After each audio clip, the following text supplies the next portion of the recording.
Episode 8 appearance of magic God.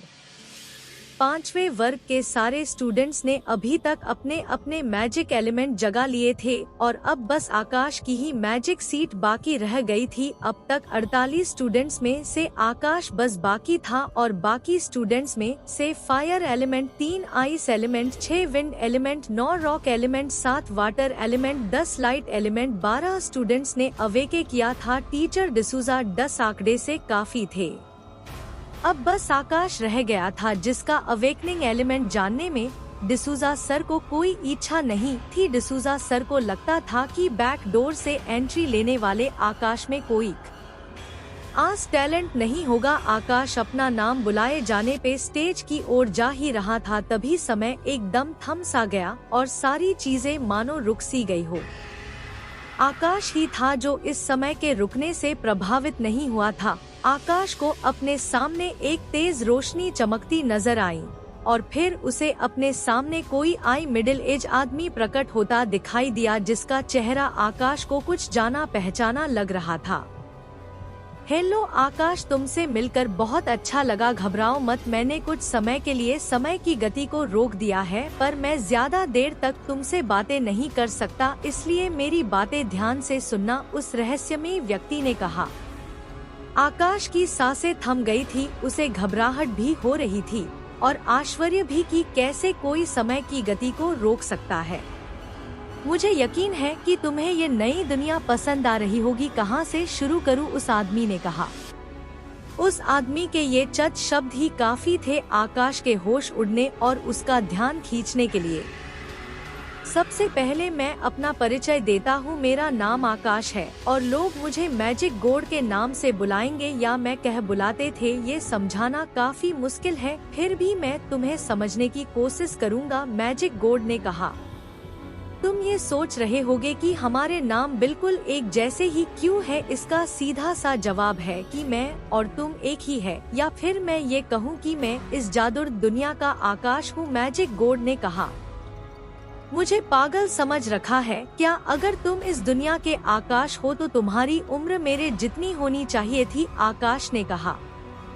आकाश की बात सुनकर मैजिक गॉड ने मुस्कुरा दिया और कहा, वो इसलिए क्योंकि मैंने फ्यूचर से पार्ट में ट्रेवल किया है। तुम्हें इस दुनिया में बुलाना मेरे लिए मजबूरी थी। फ्यूचर में मेरे कई सारे दुश्मन हुए हैं जो नहीं चाहते थे कि मैं मैजिक गॉड के पोजीशन को पा सकूं और गॉड रियल्म को क्रिएट कर सकूं, इसलिए उनमें से कुछ ने टीम बनाकर टाइम ट्रेवल किया और मेरे बगैर सेल्फ को मार दिया। तो बेसिकली मैं इसका टाइम लाइन में एक्सिस्ट नहीं करता, पर करता भी हुए काफी उलझा हुआ है, इसलिए मैं तुम्हें समझा नहीं सकता, पर इतना समझ लो कि मैं अब मर चुका हूँ पास्ट और फ्यूचर में, पर मैं प्रेजेंट में अभी जिंदा हूँ कुछ समय तक। फ्यूचर, आकाश ने कहा।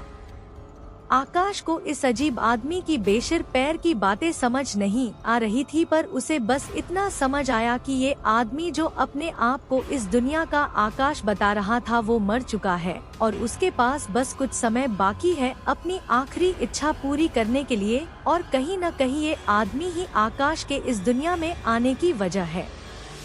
उत्तर आकाश ने यंग आकाश के मन के बातों को समझ लिया और बोला, तुम इतने भी मूर्ख नहीं हो। हाँ, तुमने सही समझा। मैंने ही तुम्हारी मृत आत्मा को एक पैरेलल वर्ल्ड से इस दुनिया में लाया हूँ ताकि तुम वो काम कर सको जो मैं नहीं कर सका।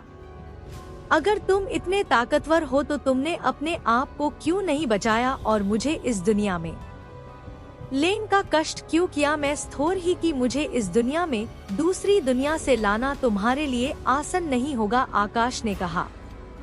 आकाश की बातें सुनकर ओल्ड आकाश के मुख पर एक कड़वी हंसी आ गई जो साफ बता रही थी कि उसने अपने यंगर सेल्फ को बचने की कोशिश की पर बचा नहीं सका।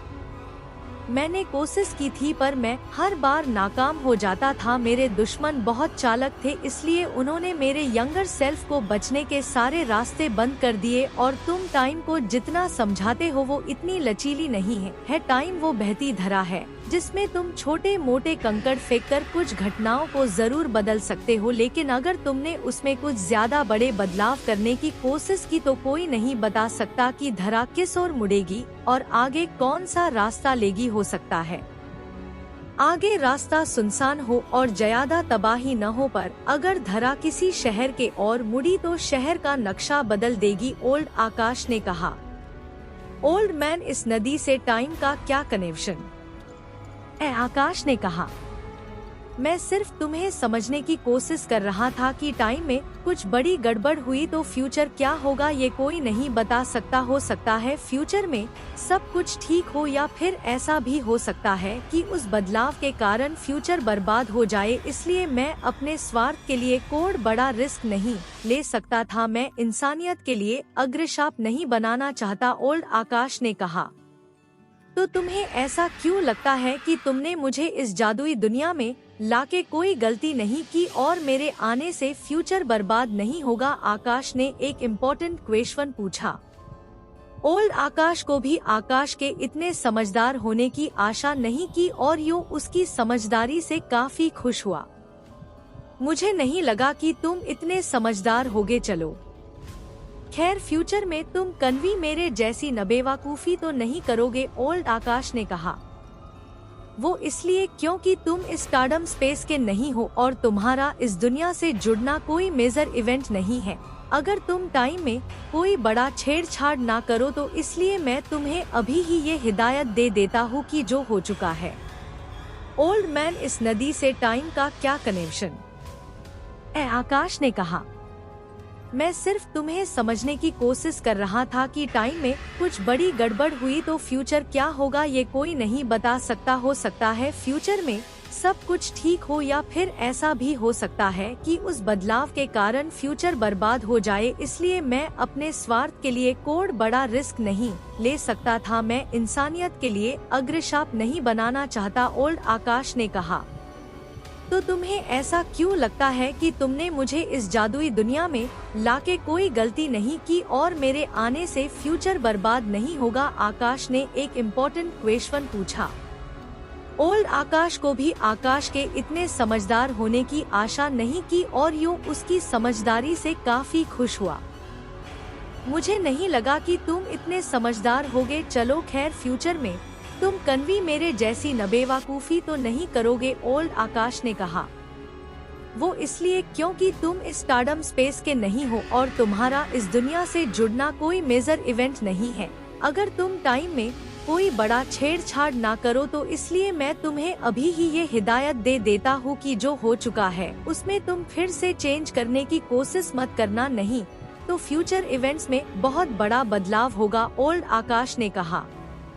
पर मुझे ये पता कैसे चलेगा कि मुझे क्या करने से टाडमलाडन में बदलाव होगा? आकाश ने पूछा। मैं अपनी मेमोरी तुमसे शेयर कर रहा हूँ जिससे तुम्हें ये पता चलेगा कि इस मोमेंट से फ्यूचर में मैंने क्या क्या किया और किससे मिला, पर तुम्हारे इस छोटे से दिमाग पर ज्यादा असर ना हो इसीलिए मैं अपने मेमोरी को हिस्सों में सील कर दूंगा। और तुम जैसे जैसे ताकतवर होते जाओगे वैसे वैसे मेमोरीज के सील भी खुलते जाएंगे, ओल्ड आकाश ने कहा। तुम मुझसे क्या चाहते हो? आकाश ने कहा। सिंपल, मैं चाहता हूँ कि मैं जो आर्चिव न कर सका वो तुम करो और इस दुनिया के मैजिक गॉड बनो और बदले में तुम्हें करीबी लोगों और इस दुनिया को प्रोटेक्ट करना होगा, ओल्ड आकाश ने कहा। पर इसमें मेरा क्या फायदा? आकाश ने कहा। मुझे पता है कि तुम पिछली दुनिया में मर चुके थे, इसीलिए मैंने तुम्हारी आत्मा को इस दुनिया में लाने के लिए अपनी बहुत सारी एनर्जी बर्बाद की और तुम्हें एक नया शरीर भी दिया और तुम इस दुनिया में मेरे फैमिली के साथ हंसी खुशी जिंदगी बिता सकते हो जो तुम उस दुनिया में नहीं बिता सके, ओल्ड आकाश ने कहा। वैसे भी तुम मरने वाले हो इसीलिए एनर्जी बर्बाद हो गई, इसका बहाना देकर मुझे ना बहकाओ। और रही फैमिली की बात तो वो तुम्हारी फैमिली की बात तो वो तुम्हारी फैमिली है, इसमें मेरा क्या लेना देना? आकाश ने एक शातिर मुस्कान के साथ कहा। ओल्ड मैन, आकाश को ये उम्मीद नहीं थी कि ये लड़का इतना शातिर होगा। ओल्ड आकाश ने कहा, क्या इतना काफी नहीं कि तुम फिर एक नई जिंदगी जी पा रहे हो? मरने के बाद मेरा नया जन्म होता जिसमें मैं बचपन से अपनी नई जिंदगी का आनंद ले सकता था, पर तुम्हारी इस करतूत ने मुझे इस उम्र से जीने के लिए मजबूर कर दिया। ओल्ड मैन तुमने मेरा बचपन छिना है, आकाश ने कहा। ओल्ड मैन आकाश को आकाश की बात सही लगी और अब उसे गिल्ट भी महसूस होने लगा। ठीक है बच्चे, मैं तुमने अंदरूनी शक्ति गिफ्ट के रूप में दूंगा। अंदरूनी शक्ति क्या होती है ये तुम जानते ही, जैसा कि तुम मेरी मेमोरी में देख सकते हो कि मेरी अंदरूनी शक्ति यूल एलिमेंट थी, जिसकी वजह से मैं हर एक लेवल पर 2 एलिमेंट जगह पता था। ओल्ड मैन आकाश ने कहा, तो क्या मैं भी 2 एलिमेंट अवेके कर पाऊंगा? आकाश ने एक्साइटेड होते हुए कहा, नहीं, बल्कि मैंने अपने बाकी बचे शक्तियों से की तुम्हारी अंदरूनी शक्ति को थोड़ा बदल दिया है, इसलिए तुम 2 नहीं बल्कि 3 एलिमेंट अवेके कर पाओगे। ओल्ड आकाश ने कहा। ओल्ड मैन आकाश के शुरू के बातों को सुनकर आकाश का मन बैठ गया और जब ओल्ड मैन आकाश ने 3 एलिमेंट की बात कही तो आकाश की आंखें चमक गई। सच में क्या मैं 3 एलिमेंट अवेके कर पाऊंगा? कहीं तुम मेरे साथ मजाक तो नहीं कर रहे? आकाश ने कहा, तुम्हें क्या लगता है मेरा नाम ऐसे ही मैजिक गॉड नहीं पड़ा? मैं अगर टाइम को कुछ देर के लिए रोक सकता हूँ तो इतना करना तो मेरे बाएं हाथ का खेल है। ओल्ड आकाश ने कहा, और हाँ, अपने अंदरूनी शक्तियों को किसी को मत बताना और जो भी हो जाए किसी को ये पता मत लगने देना कि तुम्हारे पास प्री एलिमेंट इनेट स्किल है, नहीं तो तुम बड़ी पावर्स के नजरों में आ जाओगे और वो तुम्हें लैब रैट की तरह यूज करेंगे तुम्हारे ऊपर मैजिक एक्सपेरिमेंट्स करके। एम स्पोर की तुम अपना चिरफाड़ नहीं करवाना चाहोगे? ओल्ड आकाश ने कहा, हो सके तो उतने ही पावर को प्रदर्शित करना जितना मैंने आपने मेमोरीज में किया है, इससे तुम लोगों की नजरों से बचे रहोगे और फ्यूचर में तुम्हारे पास ट्रम्प कार्ड्स होंगे अपनी पावर छुपाने के लिए। ओल्ड आकाश ने कहा। ओल्ड आकाश की बातों को आकाश ने अपने माडंड में बिठा लिया। और हाँ, मैं एक चीज तुम्हें बताना तो भूल ही गया, तुमने गले में जो लॉकेट पहना है यो कोड ऐसा वैसा लॉकेट नहीं है, बल्कि एक सेक्रेट बीस्ट सोल येसल है। वो लॉकेट मेरे पास भी हुआ करता था और उसने मेरी बहुत मदद की है।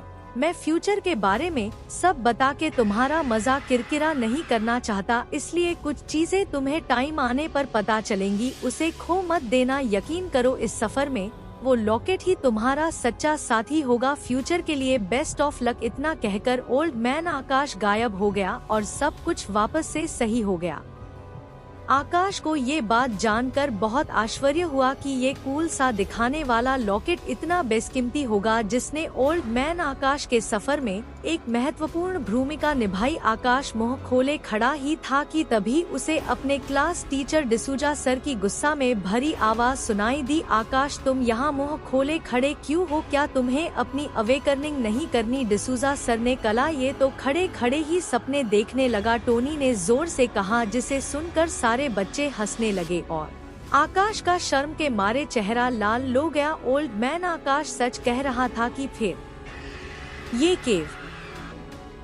ये केवल एक सपना था। आकाश का क्या होगा आगे? क्या आकाश अपना मैजिक एलिमेंट अवेकेन कर पाएगा? जानने के लिए सुनते रहिए डार्विन साहू आर्यन आजे डीके पर।